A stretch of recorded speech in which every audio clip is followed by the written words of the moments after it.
Praise the lord. The best wishes to you and your family members in the name of God. దేవుని నామమునకు మహిమ కలుగును గాక.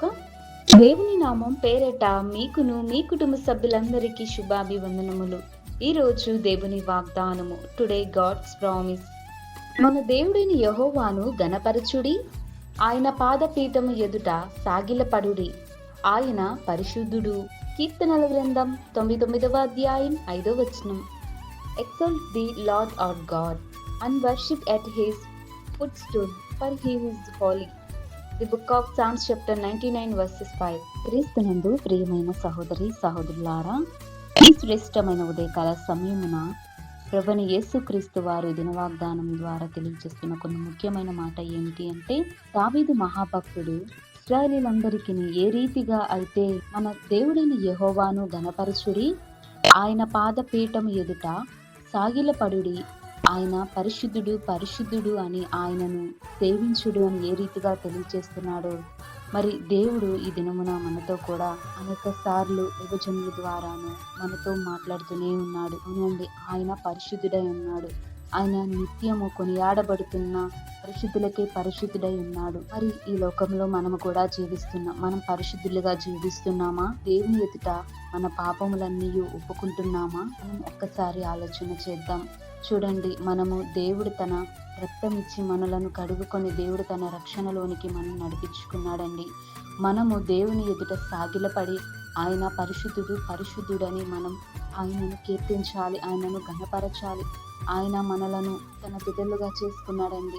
మన తండ్రి అయిన యెహోవాను ఆరాధించి ప్రభువైన యేసుక్రీస్తు నామాన్ని గణపరిచే వ్యక్తులుగా ఉండాలి. మనము దేవుని ఎదుట పూర్ణ మనసుతోనూ పూర్ణ ఆత్మ కలిగి పరిపూర్ణమైన విశ్వాసంతో దేవుని సన్నిధానమున మనం ఆయనను గణపరచాలండి. మన ప్రార్థనా బలులను దేవునికి సమర్పించాలి. ఆయన మన ప్రతి బాధను మనందరి జీవితాలలో నుంచి తొలగించి దేవుని యొక్క ఆనందమును, దేవుని యొక్క అభిషేకమును, పరిశుద్ధ ఆత్మను దేవుడు మనలోనికి నింపుతాడు.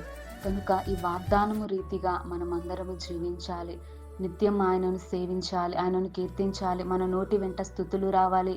మన హృదయం నుంచి దేవుని ఆరాధించాలి. ప్రతి నిత్యం ఉదయం మొదలుకొని రాత్రి నిద్రించేంత వరకు ఆయన నామాన్ని స్తుతించే వ్యక్తులుగాను, గణపరిచే వ్యక్తులుగాను, ఇతరులకు దేవుని గురించి మాట్లాడే విషయంలో కానీ ఆయన యొక్క గొప్పతనాన్ని, దేవుడు చేసిన మేలులను బట్టి, ఉపకారములను బట్టి, ఆశ్చర్య కార్యములను బట్టి మనం ఇతరులకు బోధించాలి. దేవునిని ఘనత తెచ్చే విధంగా దేవునిని మహిమపరచాలి. కనుక ఈ వాగ్దానమును మనందరి జీవితాలలోను మన హృదయాలలోనికి చేర్చుకొని దేవుని యొక్క ఉన్నత నామమును మనమంతా కలిసి దేవుని నామాన్ని హెచ్చించుదుము గాక. దేవుడి వాక్కును ఆశీర్వదించును గాక. ప్రార్థన. మహోన్నతుడ, సర్వాధికారి, సర్వసృష్టికి అధికారకర్తవైన గొప్ప తండ్రి, నీకు వందనం, స్తోత్రం. ప్రవ్వా, నీవు పరిశుద్ధులకే పరిశుద్ధులవై ఉన్నావు.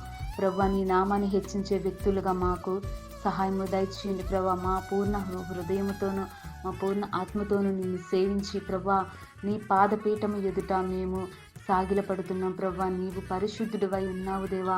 నిత్యం దేవదూతల చేత నీవు కొడియాడబడుచున్నావయ్యా. యేసయ్యా, ప్రతి ఒక్కరి ప్రార్థన మీరు వినండి నాయన. నిన్ను గణపరుస్తున్నారు నాయన. నీ సన్నిధానం ఎందరైతే చేరి నీ నామాన్ని హెచ్చుగాను ఎవరైతే ప్రభువా కోరుకుంటున్నారో దేవా, అట్టి వారిని దర్శించండి. నీ యొక్క పరిశుద్ధ ఆత్మతో ప్రతి ఒక్కరి పాపాలను కడగండి. పరిశుద్ధ ఆత్మతో నింపమని కోరుచున్నాము దేవా. సహాయము దయచేయండి దేవా. ఈ వాక్యమును మా అందరి జీవితాలలో ఎత్తుపెట్టుకొని ప్రార్థిస్తున్నాము దేవా. మేమంతా కలిసి నాయన నీ యందు పరిపూర్ణమైన విశ్వాసంతో నిన్ను ఆరాధించి కీర్తించి మా నోట వెంట నీ స్తుతులు, నీ గానముల ద్వారా నిన్ను పరిశుద్ధుడు పరిశుద్ధుడు అని కొనియాడేలాగున సహాయము దయచేయండి. మరి కొందరైతే నిన్ను అనేక రీతిలుగా నిన్ను పరిశుద్ధుడని ఎందరైతే సేవిస్తున్నారు ప్రభు, భారము కలిగి నీ యందే విశ్వాసం ఉంచుతున్నారు. అట్టి వారందరినీ దర్శించండి. ప్రతి ఒక్కరిని జ్ఞాపకం చేసుకోమని కోరుతూ ఈ ప్రార్థనకు మహిమ తెచ్చుకోనమని, నీవే ఘనత తెచ్చుకొనమని కోరుతూ యేసు నామమున అడుగుతున్నాం తండ్రి. ఆమేన్.